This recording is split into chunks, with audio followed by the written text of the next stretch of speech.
I wake up to darkness. I might as well not have woken up, considering closing your eyes has the same effect. I move the palm of my hands in vast circles and see only the outer edges. This makes me breathe out of my nose at the sight. The drone of the alarm continues as I blink and my eyesight begins to adjust to the dim glow of the room. I slam my hand out on the table next to me and silence the alarm.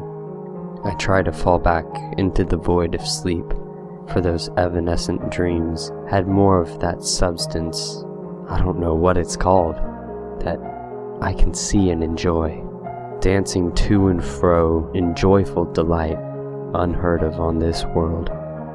Yet I can't sleep. I have to get up. The whisper tells me to get up. So I raise my body in a slow motion and crack my back. I have to keep going. I look around my room with its corroded walls, makeshift stands that you might call tables, and a TV that has a crack in the middle. I scratch my head and place my bare feet on the festering floor. The day begins. The whispers begin their sounds. I start with the daily grind. I use the murky shower water that is centuries old to wash myself of yesterday's grime with new grime. I then go into the kitchen and eat the stale cereal and place on myself my moth-ridden clothes. As I put on my clothes, I hear the whispers telling me to leave. This is a reminder that I am all alone in the house, and I take greater time to leave. I then splash some water on my face and blink 3 times. I inhale and exhale, and the daily grind is over. I put on my shoes and let in the cold air outside. I do not have to squint like I do in my dreams, for the clouds always made sure that the atmosphere was nothing but broken hues of the grayscale. "I'm going!" I cried out to the empty house. I hear a slight whisper that approves my going. "Very well," it says. "Carry on." And I move my feet over the threshold. A few steps forward, I turn around to get a quick reality check on my surroundings. I see my apartment, all ravaged and bare, and the paint peeling off in a myriad of angles. The shingles of the roof are torn off, and I can see weeds going through the cracks of the apartment's foundation. The decimated glass of the window is the newest thing on the building, and even they were beginning to fade from their old splendor. Yup, business as usual. I crack my neck again and move through the broken parkways and on the sidewalk. I would take the streets since they would be a more direct path towards the school, but I can still hear the whistle of car tires, and I am fearful, for some reason, that they will come and hit me. So I keep myself on the sidewalk and continue until I reach the crosswalk that leads to the dead field. Ah, the dead field, the place that I must always summarize for myself. The dead field, a vast expanse of pale grass that connects the school to my apartment, and I use it to cut time on having to look at anything near me. It's been there since the day I was born, if I recall. Trees, I've been told, once dotted it and created a tranquil aura around it that made it pleasant to walk through. But now it was just a husk of its old splendor. Dead grass is all that dots the patch of the decaying. Dead grass always swaying in defeat instead of tree leaves swaying in splendor, dead moving perpetually, full death, forever. The best part is that this field is the one with the most life for miles on end. It is the most fertile and the most luxurious, though it was still not pleasant to the eyes. If it weren't for these features, I would be taking a much longer path towards the school, for even after all of these years of living in this place, it is still discontenting to see the city in its now ravaged state. I hear a whisper, and I move on from these reminiscent thoughts. As I reach the crosswalk, I wait for a moment for the whistle of the tires to cease. I pretend that when the whistling stops, the cars and the people inside them also stop and let me through. It makes me feel less forlorn in this desolation and creates a sense of filling in the empty space of the roads. When the whistles had finally held their cries, I walked out through the faded crosswalk and quickly took a right towards the field. I looked around to see that the clouds above were not moving, as always, and that the dead grass was swaying back and forth with that evanescent wind. Everything above and below was placed in the same spot of motion. It was as if everything was stuck on repeat. Again, business as usual. I placed my hands in the pockets of my faded jeans and calmly walked through the field. Usually it takes me around 5 minutes to get to the end of the field, and another 5 to reach the school. Seconds slugging by as I draw closer each step. All of this, like I said, has been that way for as long as I can remember. You can call it a tragedy. It wouldn't be a hyperbole in the least. One teen with no one but himself.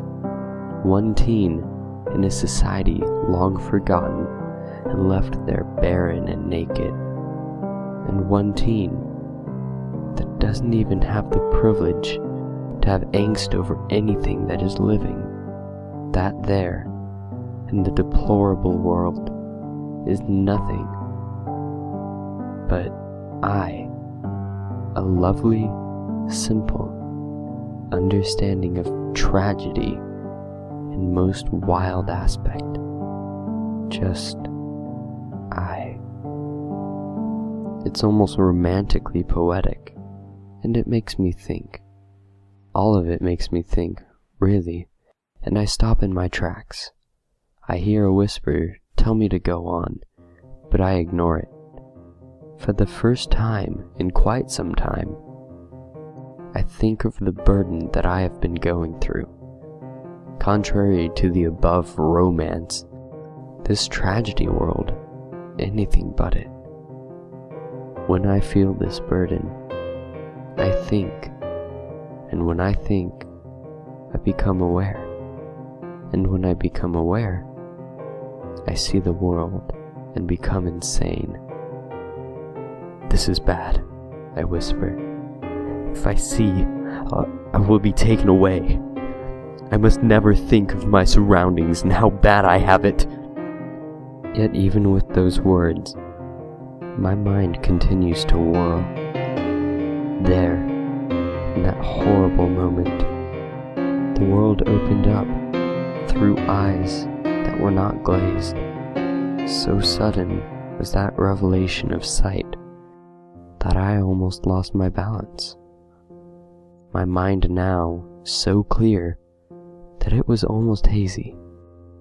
I was completely surprised at my sudden lack of apathy to my surroundings. There, in honor, I suddenly realized how overcast the clouds were, as if they were something from a dream that was turning into a reality. There, with glazed eyes wide open, I could hear the wind shriek like a woman running for her life, as if a man were chasing her down with a haul.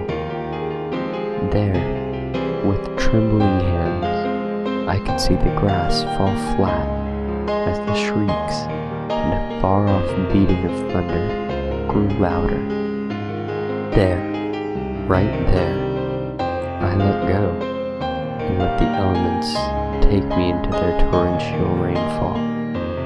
How many times I wished to let go and fall, to let my body go on the ground and disappear along with my soul. I would let the soft rain come in this world, as a man from a story once said, and lightly place their fingertips on me.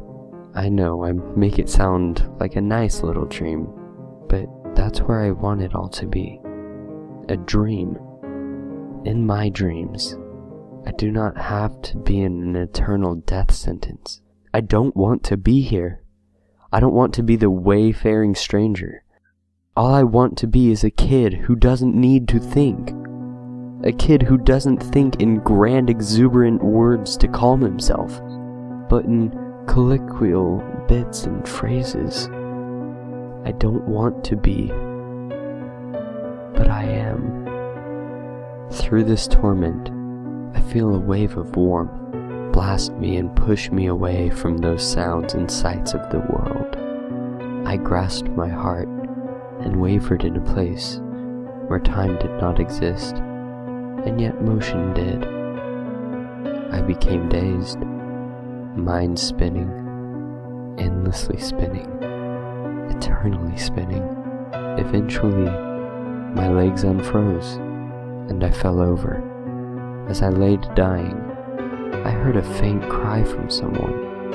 It was almost familiar in its tones, like it was someone I knew from a long time ago. In fact, could have sworn there was a name to that voice. Joseph? No, I stopped listening to it anymore. I ignored the voices and whispers, and I let myself fall into an eternal sleep where I would never wake up.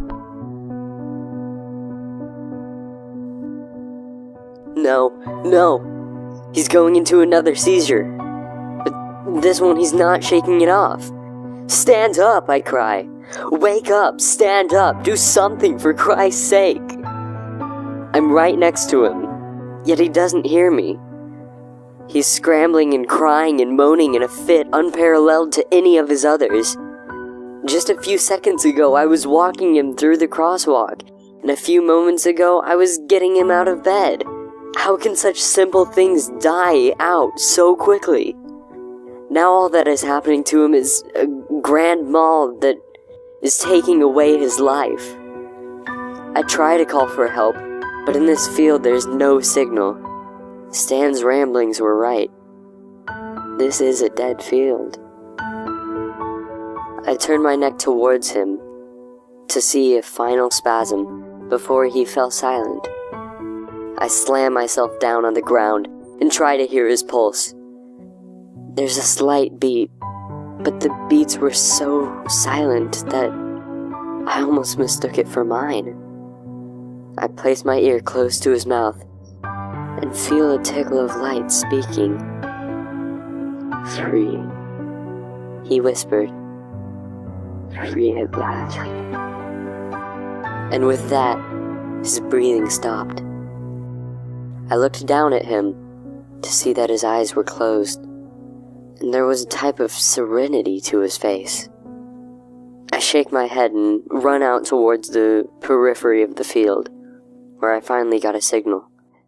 It didn't take them long for them to find us and take Stan's body. As they took him, I stood there, shaking, thinking of his last words. Could it be that, perhaps, that he saw only a morbid form of this world? A form that entrapped his entire being in an eternal hell of loneliness and despair? I cringe in thinking of this idea. Yet if this was true, he had finally left that awful nightmare. He had left that inside-out world and had gone on to a better one. Or at least, that is what I'll tell myself. as I shiver in that cold.